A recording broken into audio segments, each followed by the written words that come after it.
नमस्ते प्यारे बच्चों, आपका इस नए सेशन में स्वागत है।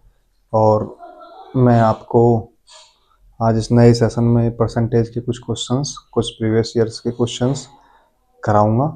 तो आपकी तैयारी आई होप बहुत अच्छे से चल रही होगी।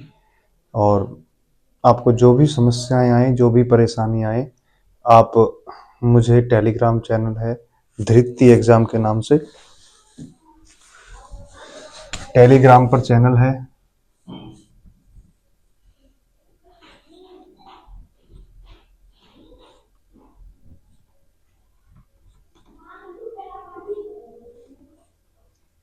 धृति एग्जाम के नाम से टेलीग्राम पे चैनल है।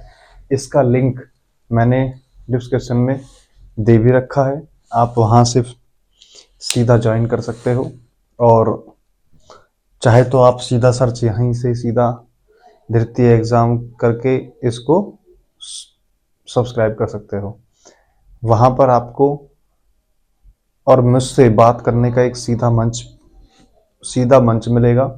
तो आप जिस भी क्वेश्चन में आपको कोई भी परेशानी हो रही है, आप जाइए, क्वेश्चन को अपलोड करिए, विद इन 5 मिनट्स के अंदर अंदर आपको सॉल्यूशन मिल जाएगी उस क्वेश्चन की। तो ज़्यादा वक्त ना लेते हुए मैं आपका आज की इस क्लास को शुरुआत करता हूँ। सभी बच्चे को नमस्कार, राम राम। तो हम आज, जैसा कि मैंने आपसे बताया है, कि परसेंटेज की क्लास होगी और प्रीवियस ईयर के कुछ क्वेश्चंस होंगे। तो करते हैं क्लास की शुरुआत। सभी बच्चे जुड़ने का कार्य करेंगे। और जो भी बच्चा क्लास में नया आया है वो लाइक करो, सब्सक्राइब करो, औरों को शेयर करो।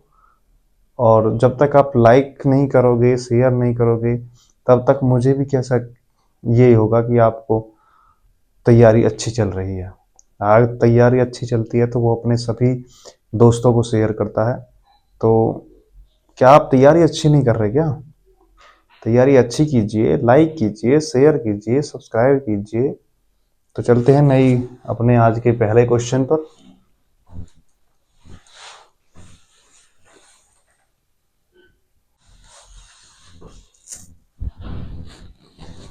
देखिएगा बच्चों, परसेंटेज का क्वेश्चन है फेल और पास का। बहुत इजी क्वेश्चन है और ऐसा ही एक क्वेश्चन प्रीवियस ईयर के पेपर में भी आया है। तो करते हैं इस क्वेश्चन को।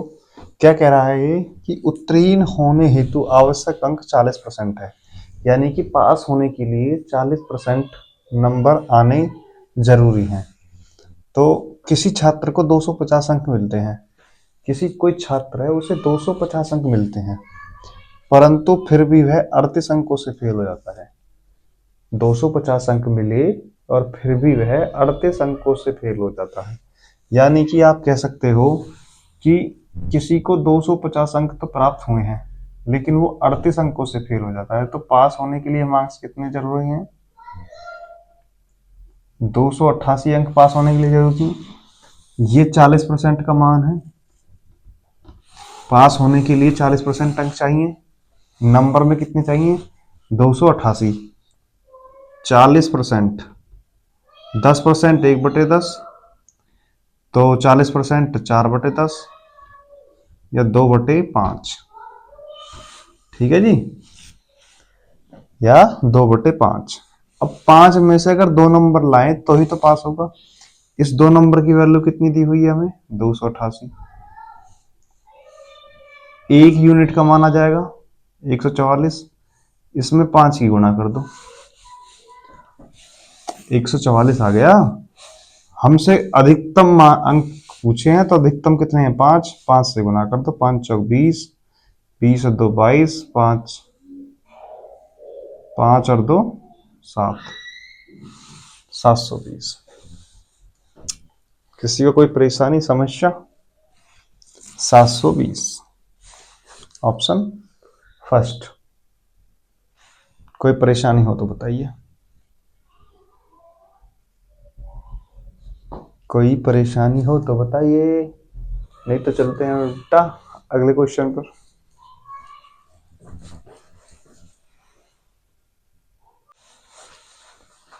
देखिएगा बच्चों इस क्वेश्चन को।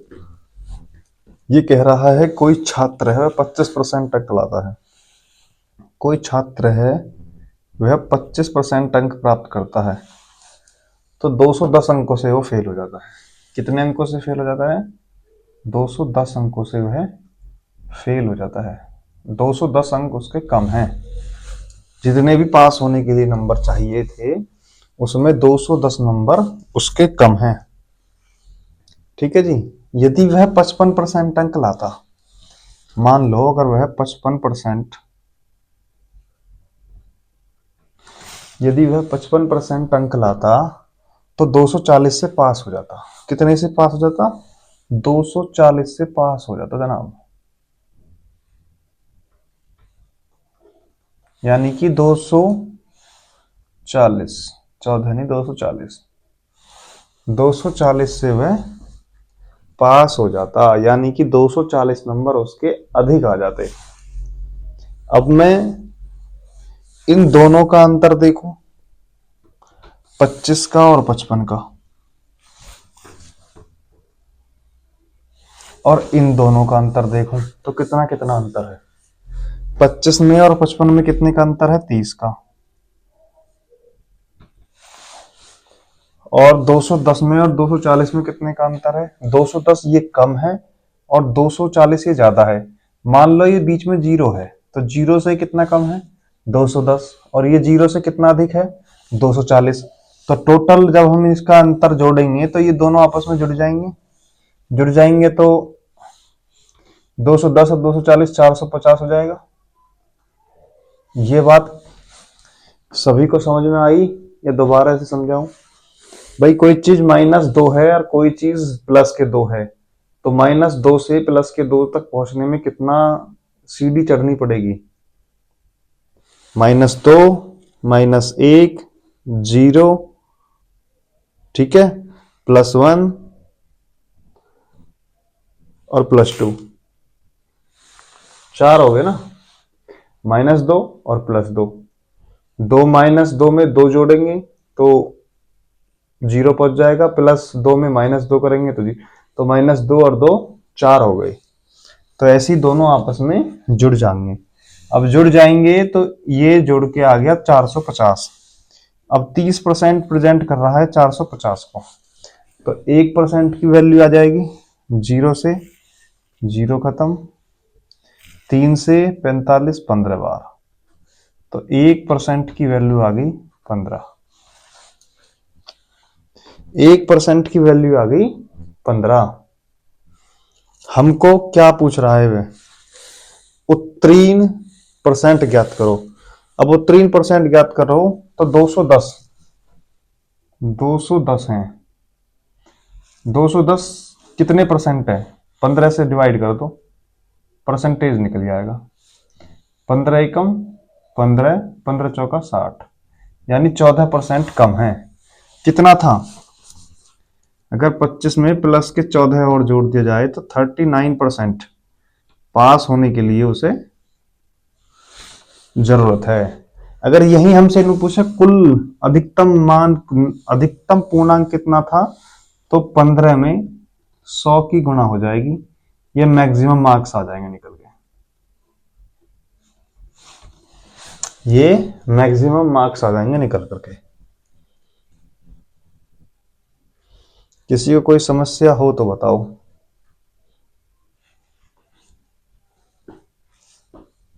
Any problem? चलो तो नेक्स्ट क्वेश्चन पर चलते हैं।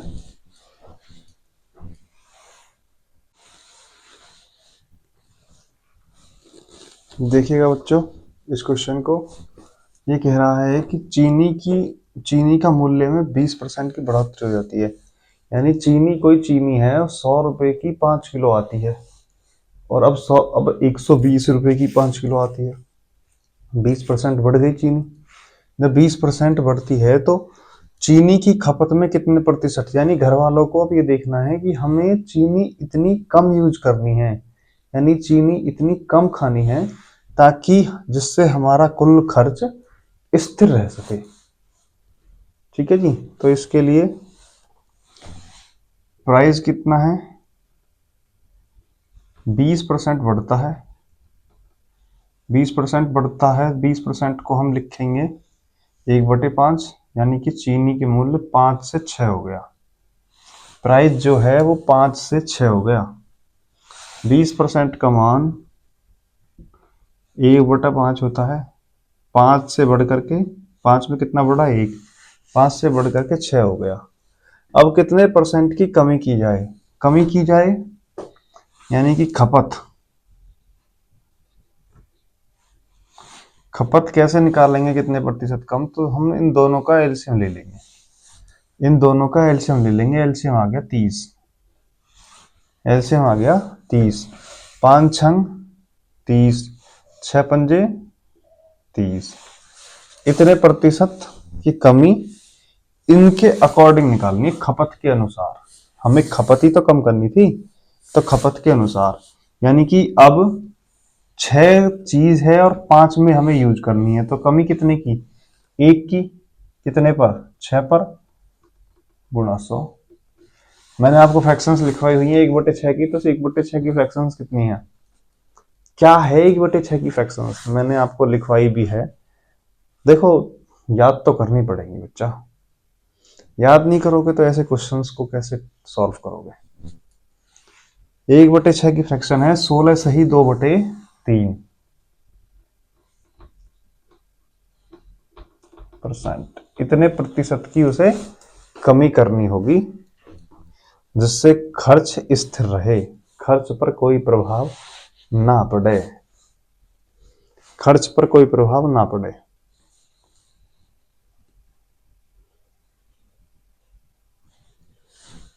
ले लीजिए इसका स्क्रीनशॉट।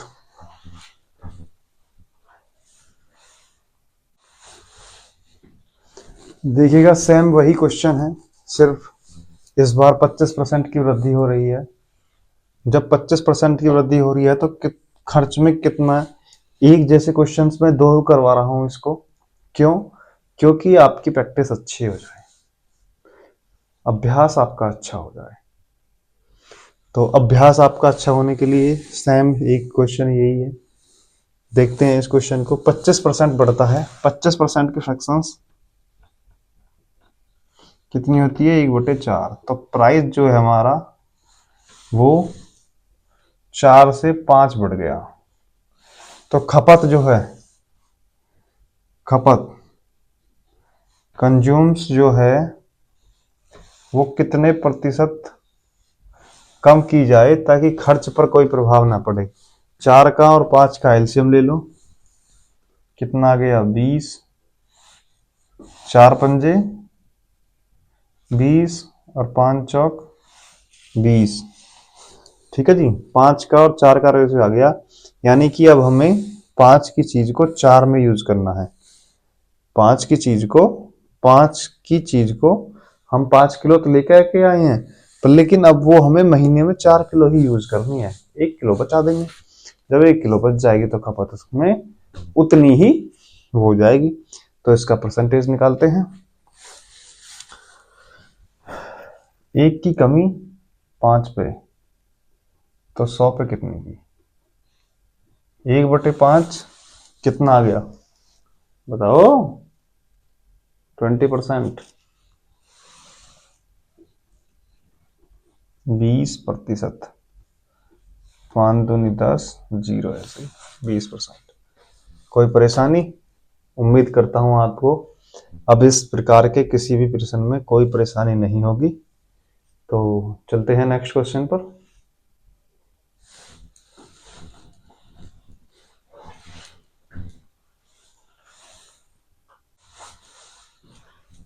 देखिएगा बच्चों, प्रॉफिट एंड लॉस का एक क्वेश्चन है, बहुत प्यारा क्वेश्चन है। क्वेश्चन कह रहा है, एक व्यापारी एक वस्तु को यदि 105 रुपए में बेचता है, कोई व्यापारी है और वो एक वस्तु को 105 रुपए में बेचता है, तो उसे 9% की हानि होती है। तो उसे 9% की हानि होती है। 30% का लाभ कमाने के लिए उसे किस कीमत पर बेचना होगा? माना कि कोई वस्तु है, वस्तु को 100 मान लिया कि 100 रुपए की कोई वस्तु है।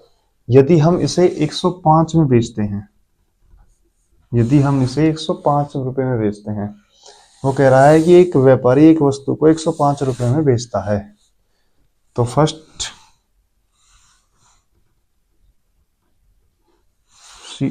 सेलिंग प्राइस 105 रुपये में बेचता है, ठीक है जी।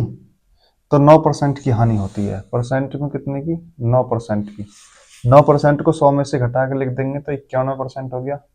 91% रुपये में, 91% में अगर कोई चीज बेची जा रही है 9% की हानि पर, तो वो 105 में बेची जा रही है। 1% का मान निकाल लिख देंगे तो 1% मतलब 105/91, 105/91। अब वो कह रहा है कि 30% लाभ कमाने के लिए, यानी इस वस्तु पर 30% का लाभ कमाने के लिए उसे किस कीमत पर बेचना होगा, उसे किस कीमत पर बेचना होगा। 30% लाभ कमाने के लिए, अगर 30% का हम इस पर लाभ कमाएंगे तो 130% वैल्यू हो जाएगी। 130%, भाई 100 पे अगर 30% बढ़ा के लिखेंगे तो 130 हो गया, यस या नो। 100 पर कोई वस्तु 30% लाभ कमाने के लिए, तो 100 की कोई भी वस्तु 130 हो गई ना। कुछ नहीं किया अभी तक, 9% की हानि थी, 100 में से 9 घटा दिया 91 में, 105 रुपए में बेचता है तो 91 में 105 के बराबर हो गया। 1% की वैल्यू 105/91 हो गया। अब 130% आ गया, 1% की वैल्यू कितनी है, 105/91। 13 धाम 130, 13 सत्ते 91, ठीक है। अब 7 से 105 को काट दो, 7 एकम 7 और 7 पंजे 35, 10 गुणा 15 ये आ गया। इन दोनों को जोड़ेंगे तो 150, यानी कि 150 रुपए में बेची जाए कोई वस्तु तो उस पर 30% का लाभ होगा, तो उस पर 30% का लाभ होगा। भाई 100 की चीज थी, 105 रुपए में बेची, 9% की हानि हो गई। 9% 100 में से घटा के लिख दी 91 में, 1% की वैल्यू निकाल दी ये हमने, ठीक है। अब वो कह रहा है कि 30% लाभ कमाने के लिए 100 पे 30% 130 हो गया, 1% की वैल्यू से इसमें गुना कर दी, टोटल इसका लाभ आ गया 150 रुपए, ठीक है। लीजिए स्क्रीनशॉट, चलते हैं नेक्स्ट क्वेश्चन पर।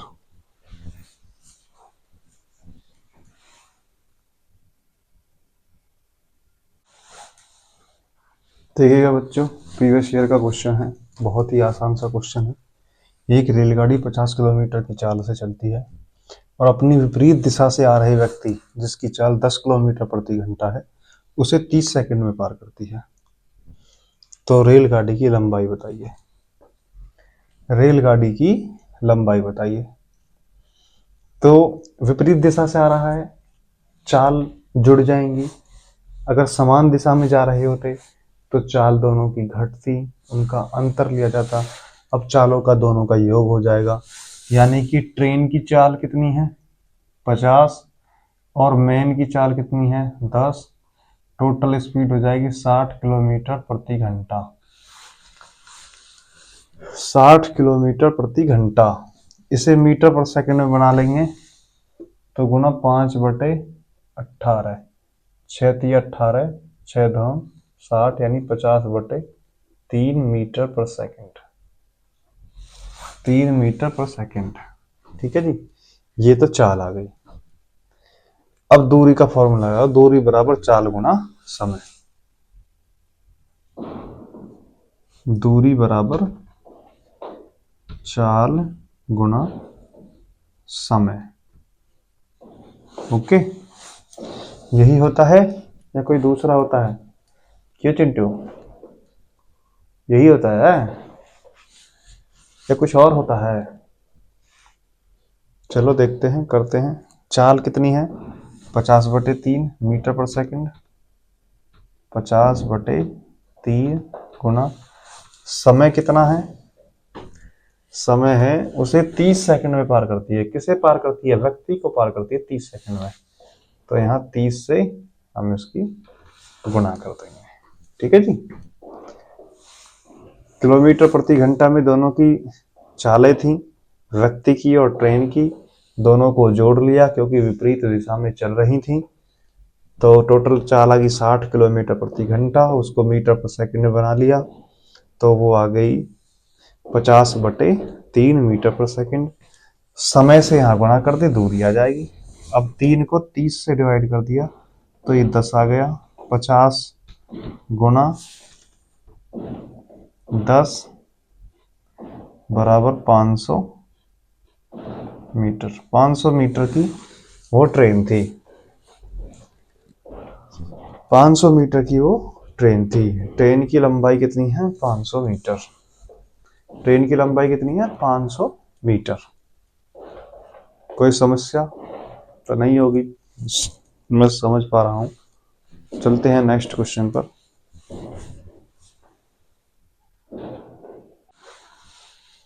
देखिएगा बच्चों, क्वेश्चन को कह रहा है कोई यदि 9 वर्ष का साधारण ब्याज मूलधन के 45% के बराबर है, मूलधन के 45% के बराबर है तो दर ज्ञात करो। 45% की फ्रैक्शन सबको मालूम है। 5% कितनी होती है? 1/20। 5 नाम 45 तो 9/20। ठीक है जी। 9 क्या है इसमें? साधारण ब्याज। 20 क्या है इसमें? प्रिंसिपल, मूलधन। ठीक है, दर निकाल लो, दर निकाल लो। मूलधन 45% के बराबर है। सिंपल इंटरेस्ट का फॉर्मूला यही होता है क्या? P गुना R गुना T अपॉन 100। यस या नो? साधारण ब्याज का फॉर्मूला सूत्र यही है या कुछ और है? क्यों भाई, यही है ना? तो साधारण ब्याज कितना है? 9। प्रिंसिपल कितना है? 20। दर हमें निकालनी है। समय कितना है? 9 वर्ष डिवाइड बाई 100। ठीक है जी, सही। ठीक, सॉल्व कर लो, दर आ जाएगी। 0 से 0 खत्म, 2 से 2 पंजे 10, 5 की गुणा 9 गुणा 5 बटे 9 इधर आ जाएगा बराबर R। ठीक है, कोई परेशानी? 9 से 9 खत्म तो दर R बराबर कितनी आ गई? 5%। यही आपका आंसर था। ये यूपी पुलिस का आया हुआ क्वेश्चन है, कोई ये इधर उधर से क्वेश्चन नहीं है। उत्तर प्रदेश पुलिस कांस्टेबल 2024 की एक शिफ्ट का क्वेश्चन है। इतना आसान क्वेश्चन है, बस सिर्फ बच्चा यही घूम जाएगा। मूलधन के 45% के बराबर है। अब जिसको 45% के बराबर है ये बराबर करना आ गया, वो इस क्वेश्चन को बना जाएगा। जिसको नहीं आया 45% मूलधन के, मूलधन कितना? 45%। बस इसी पे ही ऐसे ही करते करते करते 3 से 4 मिनट वो अपनी गवा देगा और फिर बाद में या तो गलत कर देगा या तुक्का मार देगा। कुछ नहीं करना, 45% की फ्रैक्शंस बनानी थी। ऊपर ब्याज आ गया, नीचे मूलधन आ गया, मान रखो, उत्तर आ गया। कोई परेशानी हो तो बताइए।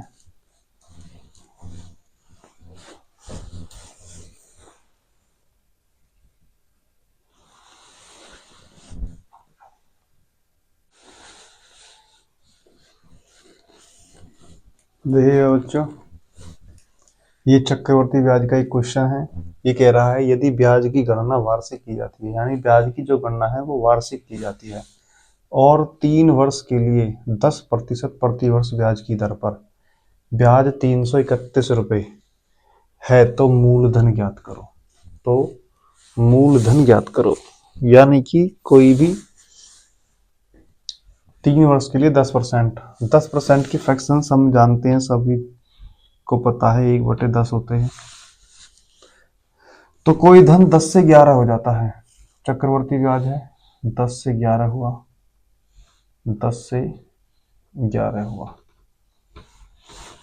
10 से 11 हुआ, 10 से 11 हुआ, 10 से 11 हुआ, तो 10 का क्यूब कितना आ जाएगा? 1000। 11 का कितना आ जाएगा? 121, 1331।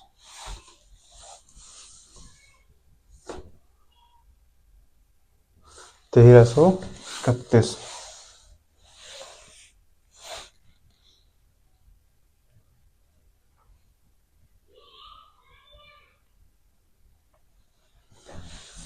तो इससे ये कितना अधिक है? 331। ब्याज हमें कितना दे रखा है? 331। 331 की वैल्यू एक की वैल्यू एक, तो एक की गुना इसमें हो जाएगी, तो मूलधन कितना आ गया? 1000। यही हमारा आंसर होगा, यही हमारा आंसर होगा। भाई 1000 रुपये पर 1331 हो जाता है, तो कितना अधिक हो गया? 331। 331 क्या हुआ? ब्याज हमारे अनुसार कितना ब्याज हो गया? 331। क्वेश्चन में चक्रवर्ती ब्याज, यहाँ चक्रवर्ती क्या है भाई? चक्रवर्ती ब्याज कितना हो गया? 331। तो एक की वैल्यू कितनी आ गई? एक में 1000 में गुना हो जाएगी, तो 1000। मूलधन कितना आ गया? 1000। आंसर। ऐसे ही तो क्वेश्चन आते हैं, बिल्कुल सिंपल सिंपल, आसान आसान। इससे ज्यादा डिफिकल्ट या कुछ ज्यादा कोई परेशानी वाले क्वेश्चंस आपको परीक्षा में देखने के लिए नहीं मिलेंगे। चलते हैं नेक्स्ट क्वेश्चन पर।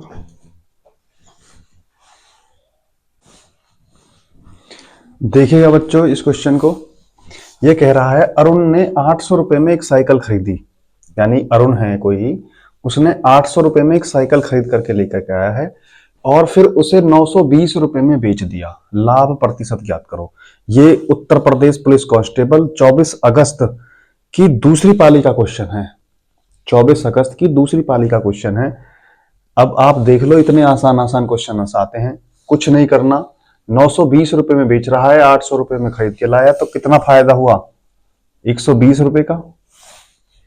120 रुपए का कितने पे फायदा हुआ? कितने में लेकर के आया था? 800 रुपए में। प्रतिशत निकाल दो, 100 रुपए की गुना कर दो। ठीक है जी।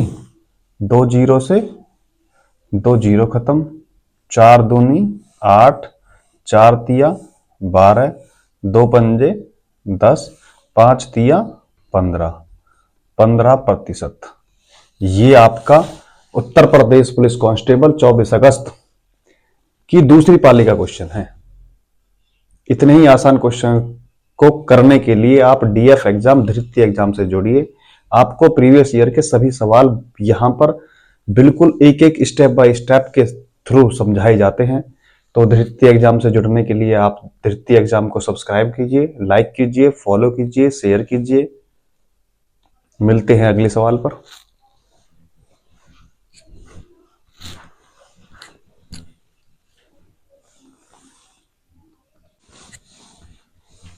देखिएगा बच्चों, ये क्वेश्चन है। ये कह रहा है कि दो रेलगाड़ी विपरीत दिशा में, दो रेलगाड़ियां हैं। मान लो एक रेलगाड़ी तो ये हो गई,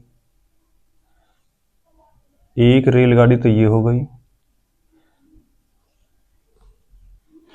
एक रेलगाड़ी ये हो गई। ये दो रेलगाड़ियां हैं विपरीत दिशा में, ये इधर को जा रही है और ये इधर को जा रही है। दो रेलगाड़ियां हैं विपरीत दिशा में जा रही हैं। ये जो ऊपर की है ये 29 किलोमीटर प्रति घंटा की स्पीड से, और ये जो है ये 25 किलोमीटर प्रति घंटा की स्पीड से चल रही हैं। ठीक है जी। ये कह रहा है तेज गति वाली रेलगाड़ी धीमी गति वाली रेलगाड़ी में सवार एक व्यक्ति, मान लो यहां पर एक व्यक्ति बैठा हुआ है, यहां पर एक व्यक्ति बैठा हुआ है और इस व्यक्ति को पार करने में, इस व्यक्ति को पार करने में 6 सेकंड का समय लगता है।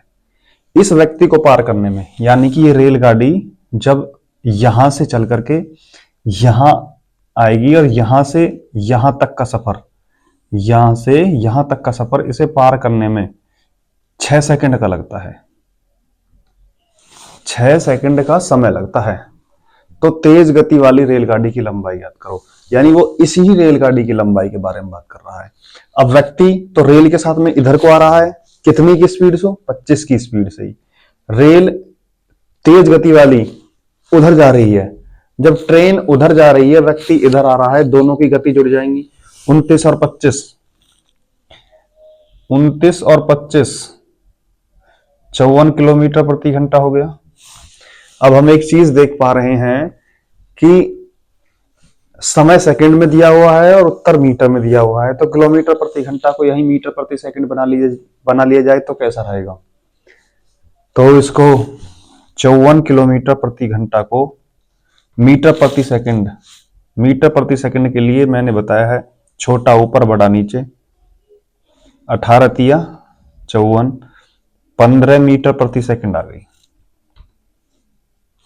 15 मीटर प्रति सेकंड आ गई। ये स्पीड आ गई। अब हमसे दूरी पूछा है, डिस्टेंस पूछ रहा है। डिस्टेंस बराबर स्पीड गुना टाइम। स्पीड कितनी है? 15। स्पीड कितनी है? 15। टाइम कितना है? 6 सेकंड। बराबर कितना हो गया? 15 सिक्के 90, 90 सेकंड। Option number A. कोई परेशानी, कोई दिक्कत हुई हो तो मुझे बताइए। कह रहा है दो रेलगाड़ी विपरीत दिशा में, दो रेलगाड़ी हैं, एक इधर जा रही है और एक इधर जा रही है। एक की स्पीड 29 किलोमीटर प्रति घंटा है और एक की स्पीड 25 किलोमीटर प्रति घंटा है। तेज गति वाली रेलगाड़ी धीमी गति वाली रेलगाड़ी में सवार, ये धीमी गति रेलगाड़ियां है। यहां इसमें ये एक व्यक्ति बैठा हुआ है, ये बैठा हुआ, इस व्यक्ति को पार करने में 6 सेकंड का समय लगता है। तो तेज गति वाली रेलगाड़ी की लंबाई याद करनी है। तो हमने पहले तो दोनों की स्पीड को जोड़ लिया, क्योंकि विपरीत दिशा में जा रही है। ये 29 से ऐसे भाग रही है, ये 25 से ऐसे भाग रही है। जब दोनों विपरीत निकलेंगे तो गति हमेशा जुड़ जाती है। ठीक है जी। और फिर हमने देखा कि समय जो है वो सेकंड में दिया हुआ है और आंसर मीटर में दिया हुआ है। तो मीटर पर सेकंड हमने किलोमीटर प्रति घंटा को बना लिया और फिर दूरी का फॉर्मूला लगा करके हमने उस रेलगाड़ी की लंबाई प्राप्त कर ली। तो ये इतना सा क्वेश्चन था। चलते हैं नेक्स्ट क्वेश्चन पर।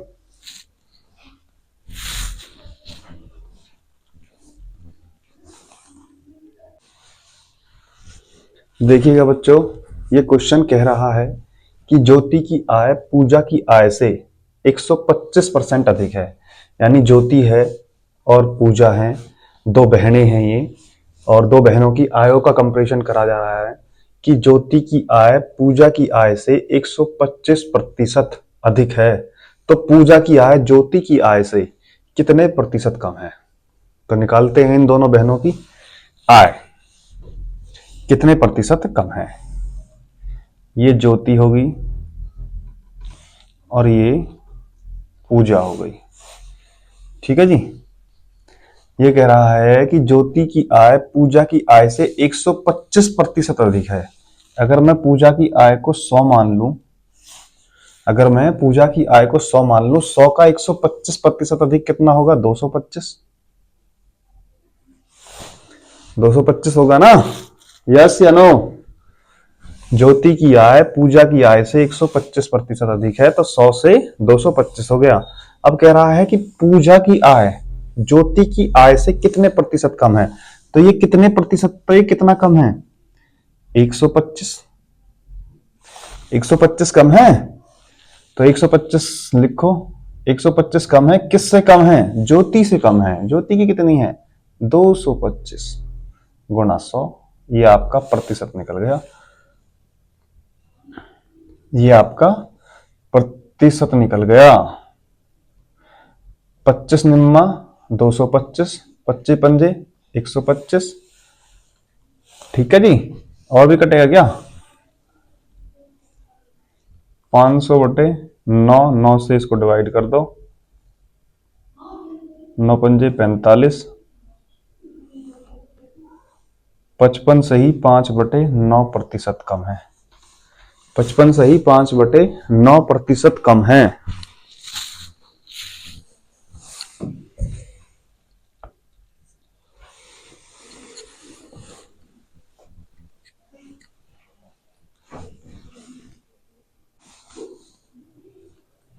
देखिएगा बच्चों इस क्वेश्चन को, ये कह रहा है कि वह संख्या ज्ञात कीजिए जिसे 15:19 के अनुपात के पद से घटाया जाना चाहिए ताकि इसे 3:4 के अनुपात में बनाया जा सके।